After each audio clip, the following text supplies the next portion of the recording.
Kamu pengangguran, susah cari pekerjaan. Berikut ini 5 pekerjaan yang ada di pasar tradisional. Asisten penjualan.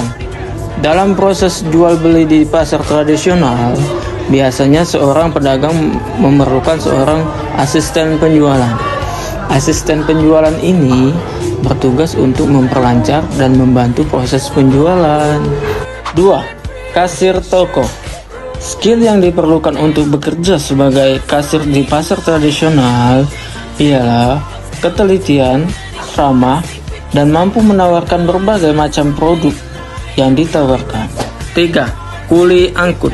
Kuli angkut biasanya diperlukan oleh pedagang-pedagang di pasar tradisional untuk membantu membawa dan menyusun barang.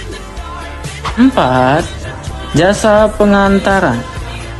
Diperlukan oleh banyak pedagang di pasar untuk mengantarkan barang-barang kepada konsumen secara cepat dan tepat waktu.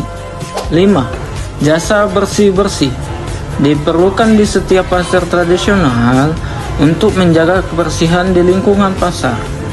Jadi guys, semua pekerjaan di pasar tradisional, asalkan kita jujur, tidak gengsi, rajin dan disiplin, akan mempermudah kita mendapatkan pekerjaan. Silahkan like, comment, and share video ini bila kamu terinspirasi.